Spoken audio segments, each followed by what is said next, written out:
தாயே நான் ஒரு கதை சொல்றேன் தாயே, நீ கேட்டுக்கோ. என் மகளிருக்கு சொல்றேன், அம்மாமாருக்கு சொல்றேன். இந்த அம்மாமாருக்கு பிள்ளைகள் வீட்டுல யாரா இருந்தீங்கன்னா இதை போட்டு காட்டுங்க, பக்கத்துல உள்ளவங்களுக்கு போட்டு காட்டுங்க. வேலுநாச்சியா தப்பிச்சு போறா வெள்ளக்காரன்ட்ட இருந்து. அப்ப அங்க ஒரு ஆடு மேய்க்கிற குழந்தை நிக்குது, பொம்பளை பிள்ளை. அந்த பிள்ளைகிட்ட வேலுநாச்சியா சொல்றா, நீ நான் தப்பிச்சு போறதை பார்த்துட்டேன்னா வெள்ளக்காரன் வருவான், நான் போற திசையை அவன்கிட்ட காட்டி கொடுத்துரு, இல்லைன்னா அவன் உன்னை ஏதா பண்ணிடுவான்னு சொல்லிட்டு நாச்சியா தப்பிச்சு போயிட்டாங்க. வெள்ளக்காரன் வந்த உடனே பிள்ளைய பிடிக்கிறான், சின்ன பிள்ளை இவ்வளவுதான் இருக்குது. ஏய், இந்த வழியா வேலுநாச்சியா ஒருத்தி இந்த மாதிரி ட்ரெஸ் இருந்து ஒரு குதிரையில் தப்பிச்சு போனா பாத்தியா? ஆமா பார்த்தேன். எந்த பக்கம் போனா? சொல்ல மாட்டேன். காசு பணம் கொடுப்பான், சொன்னா காசு பணம் கொடுப்பான். வெள்ளக்காரன் அப்படி அள்ளி தூக்கி இறஞ்சிட்டு போவான், வச்சுக்கோன்னு. என்னது சொல்ல மாட்டியா? பாத்தியா இப்படி ஒருத்தி போன நீ பாத்தியா? ஆமா பார்த்தேன். சொல்லு. சொல்ல மாட்டேன். ஏன் சொல்ல மாட்டேன்? சொல்ல மாட்டேன். காட்டி கொடுக்கலன்னா உன்னை 2 துண்டா வெட்டி போட்டுருவேன். ஒழுங்கா சொல்லு. சொல்ல மாட்டேன். பார்த்தேன்.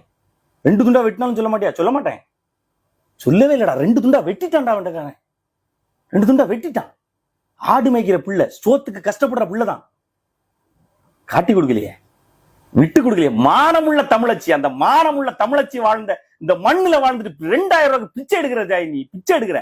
இலவசத்தை வேண்டாம்டா, எங்களுக்கு தேவையான திட்டங்களை நீங்க செஞ்சுதாங்கடா. எங்களுக்கு தேவையான நீச்சு இங்க 100 பேர் 200 பேர் நம்ம போய் கூடி இன்னும் போராடுங்க. மக்களாட்சியில் நம்ம போராடலாமா?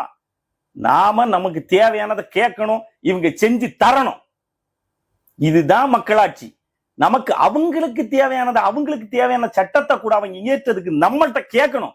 உங்களுக்கு இந்த இடத்துல இந்த ஒரு பாதாள சாக்கடை திட்டம் போடுறோம், இது உங்களுக்கு வேணுமா? இது செட் ஆகுமா? உங்களுக்கு புரியும்? இதெல்லாம் உங்களுக்கு இந்த மாதிரி இருக்கும், ஓகேவான்னு சொல்லி அவன் கேட்டு உனக்கு ஓகேனா அவன் செய்யணும். இதுதான் மக்களாட்சி. அவன் பாட்டுக்கு வருவான், தோண்டுவான், போடுவான், நீ அதுல கிடந்து கஷ்டப்படுவ, கடைசி அந்த ரோடு அப்படியே கிடக்கும். இது மக்களாட்சி இல்ல. எனக்கு மீத்தேன் எடுக்கிறான் வார உன் பாட்டுக்கு போட, நிலத்தை உன் பாட்டுக்கு எடுக்கிற அப்படின்னா நான் போய் கடந்து போராடுற என்னை நீ சுட்டு தள்ளுற. மக்களாட்சி அது மன்னராட்சி. இதெல்லாம் நீ யோசிக்கணும் தாயே. கன்னியாகுமரி மாவட்டத்துல நாஞ்சிலின்னு ஒரு தாய் என்ன பண்ணா தெரியுமா? மாராப்பு போடக்கூடாதுன்னு சொல்லி சட்டம் வச்சிருந்தாங்க, இந்த விளங்காத்த பைக்க. ஆனா அந்த டைம்ல ஒரு தாழ்த்தப்பட்டவன் சொல்லி ஒதுக்கி வச்ச என் தாய், தாழ்த்தப்பட்டவன் யாருமே கிடையாதுங்க. எல்லா மண்ணும் வேலுநாச்சியாரும் என் தாய் தான், இந்த நாஞ்சிலியும் என் தாய் தான், இந்த மண்ணுல பிறந்த என் தாய். போய் அவ மாராப்பு நான் போடுவேன்டா, என்ன யாரா நீ மாராப்பு போடாம சொல்லுறது?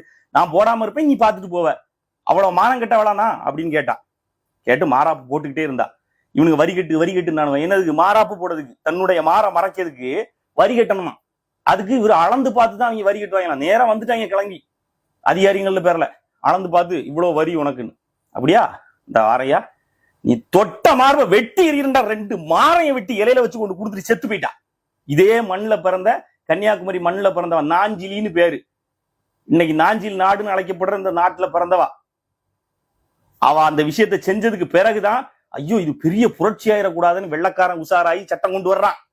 இப்படிப்பட்ட தாய்மார்கள் வாழ்ந்த, மானம் உள்ள தாய்மார்கள் வாழ்ந்த மண்ணுல பிறந்துட்டு 2000 ரூபாய்க்கும் 1000 ரூபாய்க்கும் இலவசத்துக்கும் பிச்சை எடுத்துட்டு ஓம் பிள்ளைகளையும் ஓம் எதிர்காலத்தையும் நாசமாக்கிட்டு இருக்கிய தாயே. இலவசம் வாங்குற ஓம் பிள்ளைகள் தான் பிச்சை எடுக்கிறத தவிர, இலவசமே வேண்டாம்னு சொல்ற பணக்காரன் இருக்கான்ல, அவன் வாழ்க்கையில அவன் பிள்ளைகள் முன்னேறி போயிட்டே இருக்குது. ஏன்னா அவனுக்கு என்ன தேவை? நல்ல கல்வி தேவை, நல்ல அறிவு தேவை, நல்ல மருத்துவம் தேவை, ஆரோக்கியமான உடல் தேவை, சத்தான ஆகாரம் தேவை, நல்ல வாழ்ற வசதியான இடம் தேவை. இப்படி நிறைய இருக்குது. அதை தேடி அவன் கொண்டு போயிட்டு இருக்கான் அவன் பிள்ளைய. நீ 2000 ரூபாய்க்கும் இலவசமான ஃப்ரிட்ஜுக்கும் ஓட்ட போட்டுட்டு உன் பிள்ளைகளை நீ ஒன்னே மாதிரியே பிச்சை எடுக்க வச்சுக்கிட்டு இருக்க.